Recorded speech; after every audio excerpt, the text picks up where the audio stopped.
আসসালামু আলাইকুম। I news বাংলার আন্তর্জাতিক সংবাদে স্বাগতম। ফিলিস্তিনের দখলকৃত পূর্ব জেরুজালেমের আল-আকসা মসজিদের নিচে গোপন খনন চালিয়ে ইসলামী প্রত্ননিদর্শন ধ্বংস করছে ইসরায়েল, এমন অভিযোগ তুলেছে ফিলিস্তিন প্রশাসন। তারা বলছে, আল-আকসার ঐতিহাসিক পরিচয় মুছে দিয়ে শহরকে ইহুদিকরণের ষড়যন্ত্র চলছে। এক প্রতিবেদনে তথ্য জানিয়েছে বার্তা সংস্থা আনাদুলু। বার্তা সংস্থাটি বলছে, ইসরায়েল দখলকৃত পূর্ব জেরুজালেমের আল-আকসা মসজিদের নিচে গোপনে খনন চালাচ্ছে এবং ইসলামী নিদর্শন ধ্বংস করছে বলে অভিযোগ করেছে ফিলিস্তিন প্রশাসন। এক বিবৃতিতে জেরুজালেমের গভর্নমেন্ট জানান, ফাঁস হওয়া ভিডিওতে দেখা গেছে ইসরায়েলি বাহিনী আল-আকসার নিচে বেআইনি খনন কাজ চালাচ্ছে। বিবৃতিতে বলা হয়, ইসরায়েল ইচ্ছাকৃতভাবে উমাইয়া যুগের ইসলামী প্রত্ননিদর্শন ধ্বংস করছে। এগুলো মুসলমানদের ওই স্থানের ন্যায্য মালিকানার জীবন্ত প্রমাণ ও সুস্পষ্ট দলিল। তাদের দাবি, আল-আকসার ঐতিহাসিক পরিচয় মুছে ফেলার উদ্দেশ্যে এবং কথিত টেম্পল মাউন্ট বর্ণনাকে জোরালো করার জন্য ইসরায়েল এসব ইসলামী নিদর্শন ধ্বংস করছে। গভর্নমেন্ট সতর্ক করে জানায়, আন্তর্জাতিক তদারকি এড়িয়ে গোপনে এই খনন কাজ করা হচ্ছে। এতে মসজিদটির ভিত্তি এবং ঐতিহাসিক স্থাপনার উপর গুরুতর ঝুঁকি তৈরি হয়।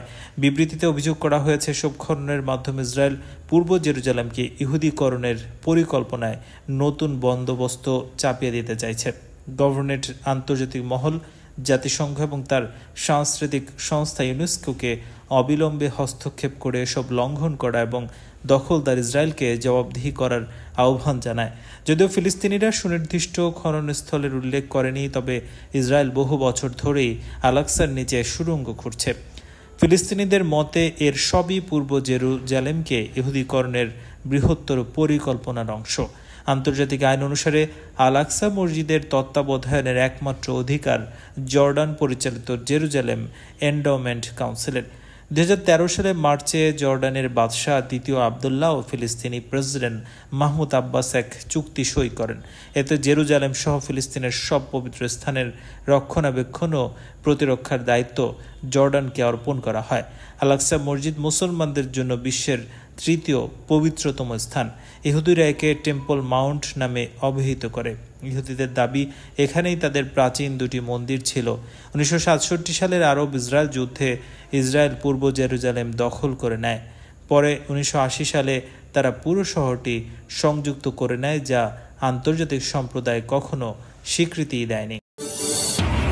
রাশিয়া ইউক্রেন যুদ্ধ ইস্যুতে যুক্তরাষ্ট্রের প্রেসিডেন্ট ডোনাল্ড ট্রাম্পের সঙ্গে রুশ প্রেসিডেন্ট ভ্লাদিমির পুতিনের সমঝোতা হয়েছে। পুতিন নিজেই এ তথ্য জানিয়েছেন। চীনের পর্যটন শহর তিয়ানজিনে শুরু হয়েছে রাশিয়া চীন নেতৃত্বাধীন আন্তঃসরকার জোট সাংহাই কোঅপারেশন অর্গানাইজেশনের সম্মেলন। সোমবার সম্মেলনে দেয়া ভাষণে পুতিন বলেন, শিগগিরই ইউক্রেন যুদ্ধের অবসান হবে বলে আশাবাদী তিনি। ভাষণে রাশিয়ার প্রেসিডেন্ট বলেন, ইউক্রেনের যুদ্ধ অবসানের জন্য চীন এবং ভারত উভয়ই অনেকদিন ধরে বিভিন্নভাবে চেষ্টা করছে। মস্কো এবং কিয়েভের সঙ্গে নিয়মিত ইস্যুতে আলাপ আলোচনার পাশাপাশি একাধিকবার শান্তি প্রস্তাব দিয়েছে। ভারত ও চীনের এসব প্রচেষ্টা সত্যি খুবই প্রশংসার যোগ্য। সম্প্রতি আলাস্কায় বৈঠকের সময় ইস্যুতে কিছু সমঝোতা যুক্তরাষ্ট্র এবং রাশিয়ার মধ্যে হয়।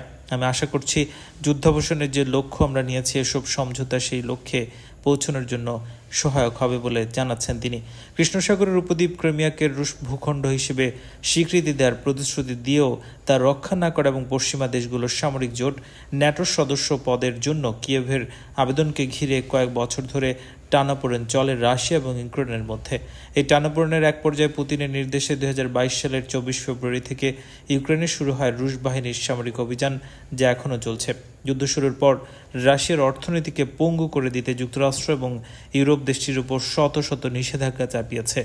জাতিসংঘ এবং তুরস্ক, বেলারুশ সহ বিভিন্ন দেশ কয়েকবার আলোচনা ও কূটনৈতিক তৎপরতার মাধ্যমে এই যুদ্ধ থামানোর চেষ্টা করেছে, কিন্তু যুদ্ধ থামেনি। তিয়ানজিনে এসসিও সম্মেলনে উপলক্ষে দেয়া ভাষণে পুতিন বলছেন, এই যুদ্ধের প্রধান কারণ হল ন্যাটোর সম্প্রসারণের মাধ্যমে পশ্চিমা বিশ্ব ইউক্রেনকে তাদের বলের মধ্যে নিয়ে যেতে চাচ্ছে।